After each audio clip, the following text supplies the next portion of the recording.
Hello and welcome to In the Money Media's video for the Tampa Bay Derby, Kentucky Derby prep points on the line. PTF here in the bunker, in for Jonathan Kinchin, who will be with us the next video. Once again, we're going to do a comment contest. Let us know who you think is going to finish in the exacta for the Tampa Bay Derby for a chance to get featured in our next vid. As for our last winner, let's go with Rob Capalbo. He makes a compelling case, as you can see on screen right there, for Sierra Leone to be the current #1 of the Derby Top 10. Check out our YouTube channel. Lots of exclusive Kentucky Derby content going to be on here. Best way to know about all of it is to subscribe and click that little bell, and definitely get involved in the comments as well, checking out all our content, letting us know what you think. So this race, the Tampa Bay Derby, we're going to show it up on the screen there. The way that this morning line is written, you can see that a lot of people are expecting it to be a match race.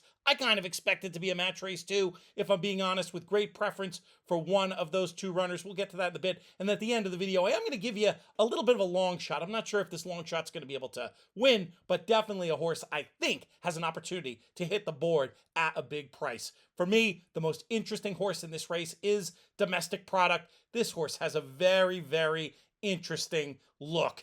And I really like this last race, this return to the races in the Holy Bull Stakes, because I think it's also a big step forward for the horse, but also better than it even looks on paper, because Domestic Product in this race was second to a loose leader and was rallying against the flow of things in a race that went wire to wire. I also thought late on in the piece here, Domestic Product, goes there, almost looks like he's going there to win the race, flattens out. Maybe was a little bit short off the couple of month layoff. This horse, to me, has to move forward in the second start of the season. And I think unlike that comeback race, this race with plenty of pace signed on is going to be run to suit.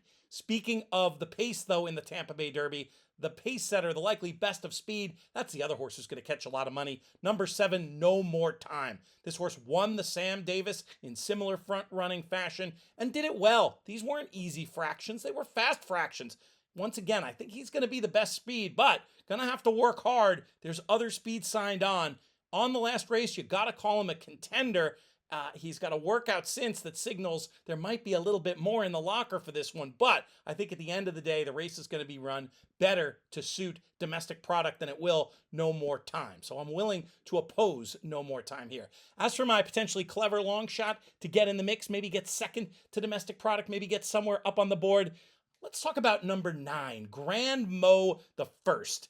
I can tell you a story about this horse. Grade 3 placed as a 2-year-old, granted on the turf. But what I really like about this horse is the figure stepped up big time in the first dirt start. That's an angle I frequently talk about on our podcast. By the way, if you want more of our act, subscribe to the In the Money Players podcast wherever you get your shows, or simply go to inthemoneypodcast.com to see more of the stuff that we have. I always talk about it. When a horse gets on a new surface and runs better, very often the crowd expects regression. Very often they move forward once again. And I especially like the fact that this horse ran up into a fast pace after not breaking well. I think Grand Mo the First can improve, and improve significantly. Will it be enough to beat Domestic Product? Probably not, but I think he can maybe get up there in the number at a big number. A long shot to keep in mind for me. But really for me, Tampa Bay Derby, it's all about Domestic Product. Reminder once again, we want your opinions on this stuff. Let us know who you think is going to be in the exacta. Put that in the comments, and we'll make sure to get to you in our next video. We're going to have coverage all the way along through the first Saturday in May and beyond. So happy to have you joining us here at In the Money Media. Reminder one more time, subscribe. Please help us out. Get our videos. Check out our content elsewhere, and become an active participant in the comments. These are great ways to help out the channel. Once again, JK will be back next time. For him, for In the Money Media, I'm Peter Thomas Fornatal. May you win all your photos.